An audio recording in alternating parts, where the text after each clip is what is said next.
Yeah, getting back to the overseas thing, right? Like dropped off one of the first visits. You're in the middle of the fucking desert, the desert dome. Now, even though we're in the fucking desert and there was some popping shit happening outside the desert dome, but the desert dome was kind of lit in its own.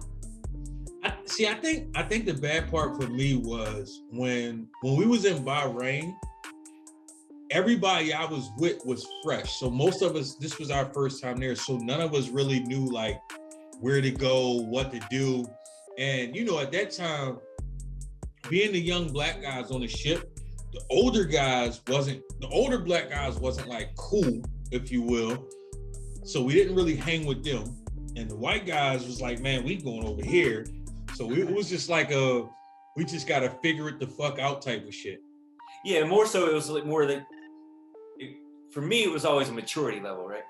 Like we got in, we're young, and like you said, like you have the older white dudes, right, that didn't vibe with the younger white dudes, mainly because they might different upbringings or whatever, different generational gaps. And same thing where you're saying is like, yo, they weren't cool, but it was just because they were a little bit mature, more worldly than we were. Like we're hitting the ground running, and they're thinking like, no, I'm gonna lay back. I got my shorty that's established here, and I'm gonna link up with her. Exactly. It's funny when you look back on it, right? You say to yourself, and I know I've said this to myself numerous times, right? I went to all these places, right? But I ain't see a fucking thing.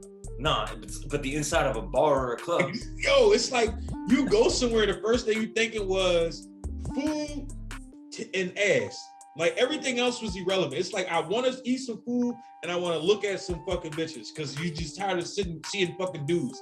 So instead of saying, damn, let's fucking take this fucking tour, let's go fucking see this volcano or see these fucking National fucking Geographic shit. Right. Instead, we like, oh, where's the fucking bar? Where's the fucking club? Like, and they offered all that shit for dirt cheap too. You can go on the mess decks and order all that shit up all you wanted. But when you young, you ain't thinking about that shit. You in the same mindset that you was before you got in there. I want to go to the bar. I want to go to the club. I want to be around bitches. I want to eat. Instead of saying, damn, let me go over here and see some shit that I will probably never see again. You going to the ship ATM with your money's off the books, pulling all that shit out and stacked up. Facts. Getting to the running when you get out there, and you might have to go see Fanta because your money ain't right. Facts. Facts. Like, yo, why my deposit didn't hit in my ship's ATM? What's going on with that? Facts. Your game would be fucked up if you didn't have that money on the boat. Man, you pissed off. If your bread wasn't right to get off the boat, you mad as shit. Dog, I remember I almost got fucked over. I'm gonna tell you some funny shit, right? We pulled into Australia, right? And nobody informed me that I need to fucking change the currency over. I didn't think about this shit, right? Yeah, so I get into this fucking bar. Now, mind you, at that time, I don't know what the difference is now, but at that time, 50 cent American was $1 Australian. So I'm over there and I go to buy a drink and the bull was trying to get me. He was going to charge me double. He was going to charge me American prices for my drinks. So this chick, it was crazy. This chick was like, yo, don't pay for it, blah, blah, blah. So I'm like, what you mean? She was like, nah, he trying to get you. She was just happened to be standing. She was like, he trying to get you. I'm going to take you to an ATM where you could change your money over. So I'm like, all right, bet. I jump in a cab with the chick. So this shit was weird. Like the whole situation was like funny and weird at the same time. We get in the cab. So we drive into the ATM, right? We in the cab and the cab driver, he's like talking to us. And I'm like talking to the cab driver. And I look over, this bitch is like finger popping herself in the fucking cab. And I'm like, what the fuck is this bitch? Like, why are you finger popping yourself in the fucking cab? Like, we going to the fucking ATM. Like, the ATM was only like 10 minutes away. Like, what the fuck turned you on that quick that you start finger popping yourself in the fucking cab? Like, so I'm like, all right, shorty wild as fuck already. So we go, I change my money. We go back to the motherfucking, we come back to the club and shit. So we come in, so I'm like, it's only natural. I gotta buy shorty a drink. Like, she just looked out for me and saved me a lot of fucking bread. So I buy shorty a drink. Whoa. You're skipping over a major part of this fucking story. She just in the back of the fucking cab finger popping herself while you're on the way to the ATM. Like, what the? So I'm gonna be honest with you. I was so flabbergasted by the fact that she was doing this shit. I didn't know what the fuck to do at that time. I'm just like, all right, I'm just rocking out. Like it's like that shit. Like, this must be the normal fucking protocol. Dude, this is fucking Australian culture. They finger pop themselves in cabs. Dude, I remember watching Taxi Cab Confessions. This shit happens. So I'm like, I don't fucking know, bro. Like, I'm like 20 years old. I've never been out of, the closest I ever been out of Philly before I joined the Navy was fucking Trenton. And that's like fucking driving this, that's like, Trenton was fucking 20 minutes from me. Like, so it ain't like I really went somewhere for real. You know what I mean? So the shit was like bananas. I'm just like, all right, shorty wild as shit. This night about to be bananas. Like, fuck it, it is what it is. I'm rocking. Like, yeah, I got my chaperone with my tour guide with me right here. Dude, like, this shit's going down. Like, mind you. Where was this at, by the way, in Australia? This was, I want to believe, Perth. I want to believe this was. Dude, we didn't go to Perth. I didn't go to Perth. We went to Perth. We went to Townsville and Darwin. No. We went to Perth. We went to Darwin. Brisbane. We went to Perth. We went to Darwin, and we went to Brisbane. We went to all three. I don't remember going to Perth. You must didn't get off the ship because we went to all three, baby. No, I was off the shit. I know we went to, so on my first deployment in 2000, we went to Darwin, which was kind of whack, Townsville, then Brisbane, and then hold on. Because y'all went on a deployment right before I got to the ship. Right. So you might be thinking of the deployment before I got there. Right, which was my first deployment. Yeah, so by the time I got there, you probably on your second deployment. Because if I'm not mistaken, it's supposed to be, I think, a 2-year gap in between deployments, but we didn't wait 2 years. I think we was out in I think it was like just over a year. Because I got there in November. My pop passed away, so I came back home in December for Christmas. Then I came back to the ship, and I think we left in like maybe February, March time frame, some shit like that. So you might have went on a deployment without me. I don't know, bro. Because no, you was there.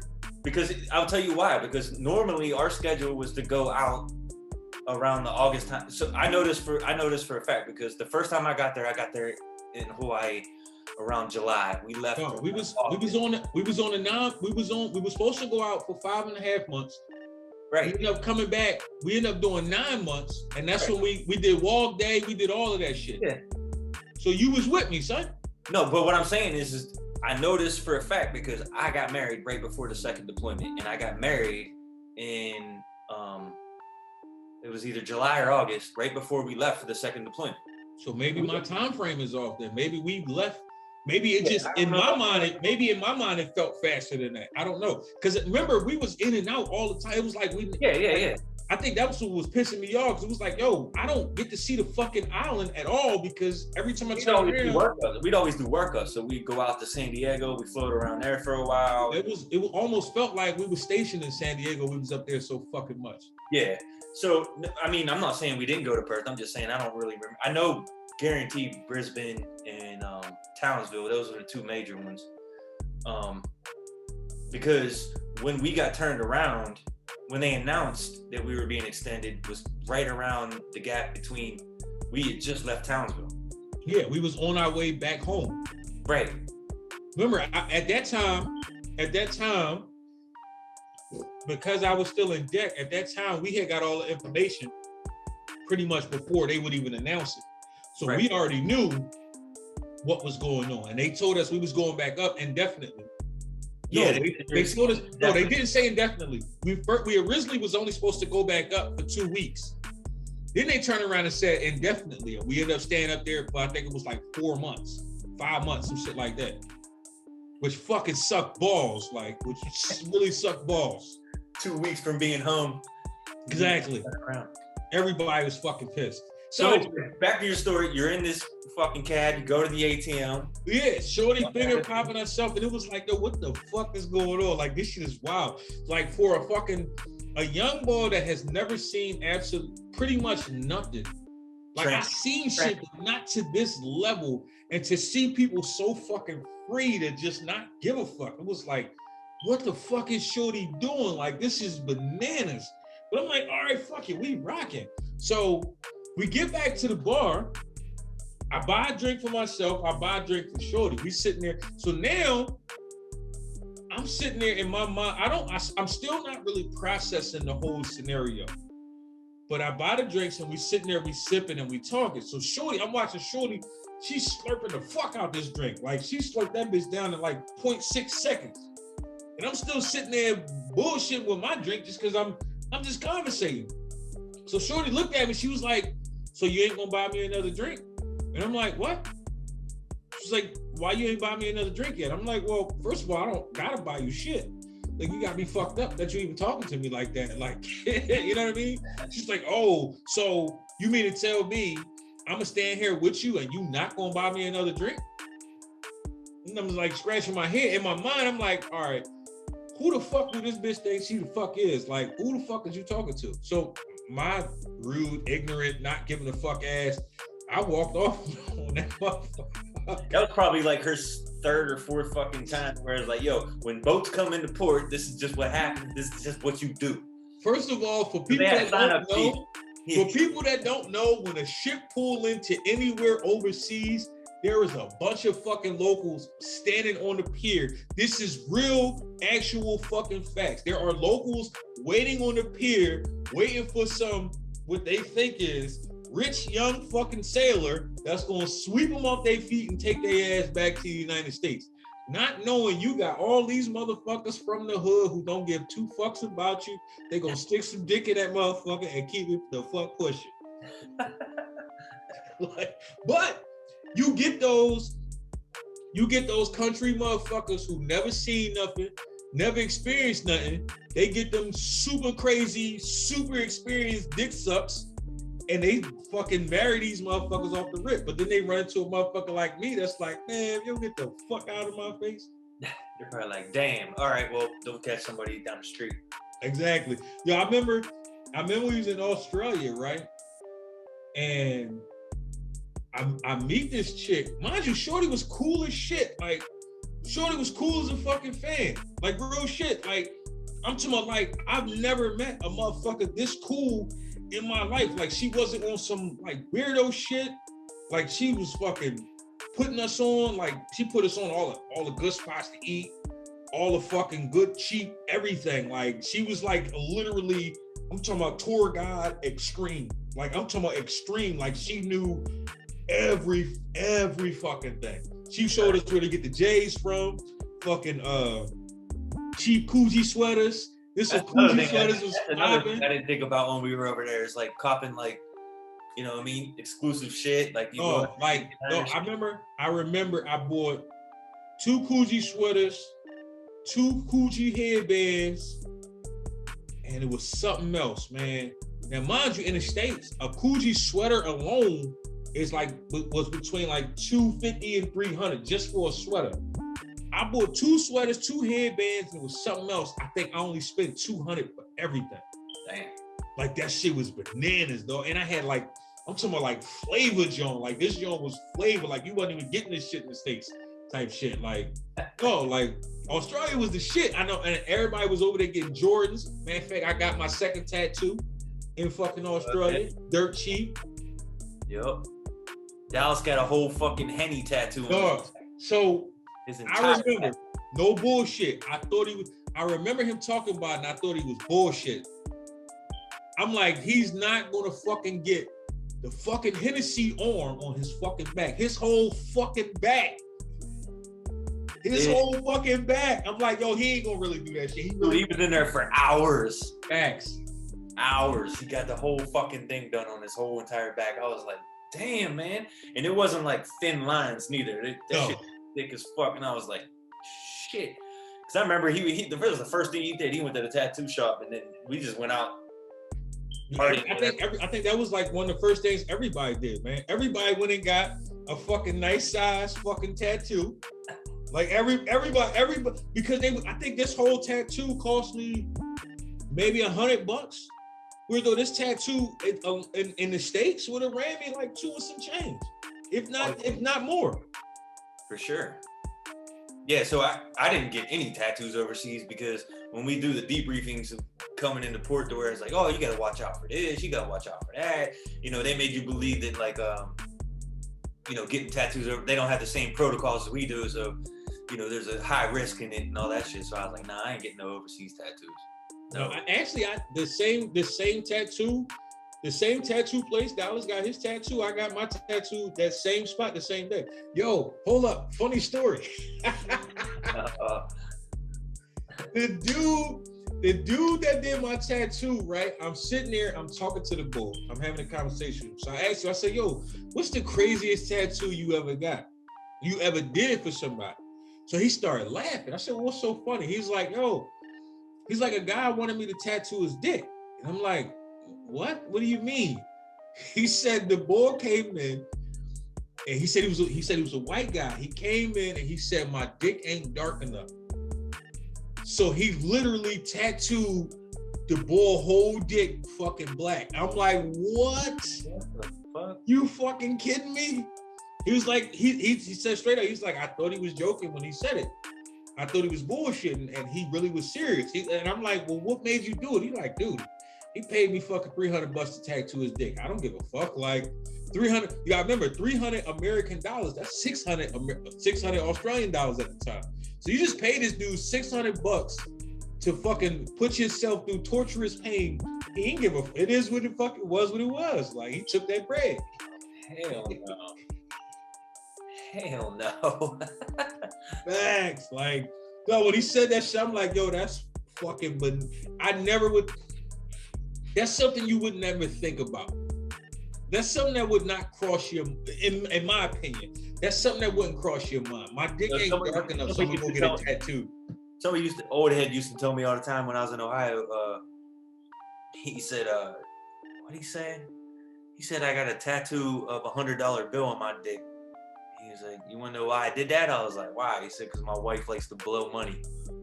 I was like, oh, okay, that's funny. I mean, I want to assume he's bullshit, but that's still funny. And that's a story to tell, but think about that shit. What kind, you walk up on a chick, you a white guy, you pale as fuck, no fucking tan, during the winter, and you pull your dick out, that shit look like fucking ski bop, darker than a motherfucker. Oh.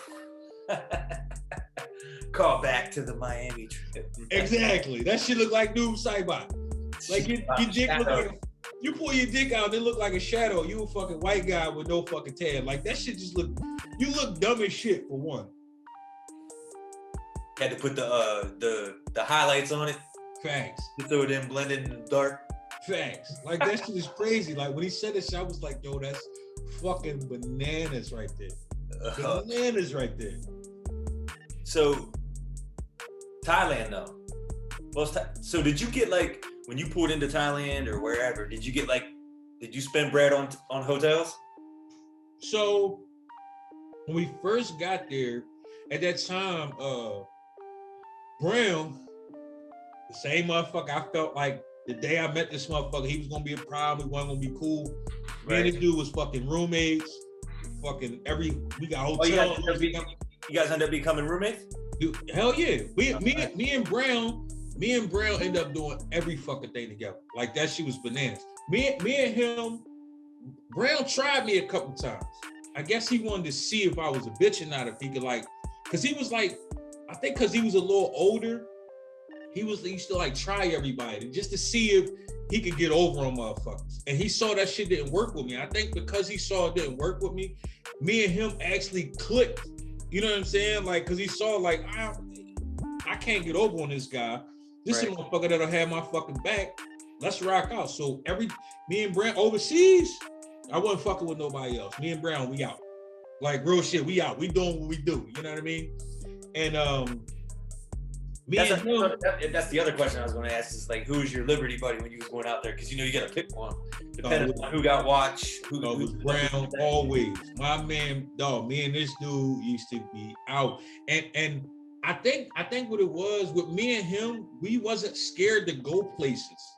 And I think that's what it was. Like everybody used to be like, oh man, I'm not going there. I'm not trying to do that. Me and Brown, like, man, fuck that. We trying wherever the hood at, that's where we at. Like both of us were so used to being in the hood our whole lives that I don't want to go to the mainstream places. I'm trying to go to wherever the hood at. Like I'm trying to go to where it's popping at. Let's go amongst the locals. Wherever the locals at, that's where shit popping at. You know what I mean? You go to Vegas, you go to the strip, yeah, you on the strip. You go to old Vegas, that's where shit is popping at. You know what I mean? Like you don't go places and go to the fucking mainstream tourist spots because the tourist spots. Maybe it's all the fucking all the Navy people were there, just flooding the Exactly. We trying to be where these motherfuckers ain't. So that way we can fucking enjoy ourselves without worrying about, we get back to the ship, now you talk about everything you seen us doing. Nah, motherfucker, don't talk about what I was doing. Mind you fucking business. Right, because sometimes it wasn't just us pulling in. Right? Exactly. Multiple boats. So, I mean, the whole thing would be flooded. Exactly. So we was in Australia, man. Me and Brown used to always book our rooms before we get there, man. And people be like, yo, where y'all staying at? Oh, man, we our favorite line, oh, I don't remember the name of the hotel. Right. I don't remember. Fuck that. You ain't staying where we staying at, cuz. Nah. You go stay somewhere the fuck else. Because we didn't already book that shit like weeks in advance or days in advance. So that when we pull in, we out. We ain't wasting no time. We was on the same duty section. Right. So that works out. So it worked out perfectly for us. And I think that's what made it so easy for us, because we was on duty together. It was like we always off together, we on the ship together. So all of our moves we just made together. We we got back from port, we became roommates. Like everybody used to come to our room. Brown was a little older, so we was able to get bottles. Yo, Brown, you know, we kept bottles in the room. So motherfuckers always come to our room. Yo, nah, fuck out of here, cuz. Go ahead, go about your business. We had the cable, we had the music, we had food, we had drinks. Like, nah, we chilling ahead, cuz. Like, we ain't worrying about what y'all worry about. You know what I mean? Like, we was on a whole nother level. I joined the Navy more mature than I thought I was, even though I still was a young boy and didn't understand certain shit. Right. If that makes sense. You know what I mean? No, that makes sense. And fucking with an older motherfucker, it made shit a little different because me and him was already kind of on the same wavelength anyway. Right. So it kind of worked out for us that we started fucking with each other.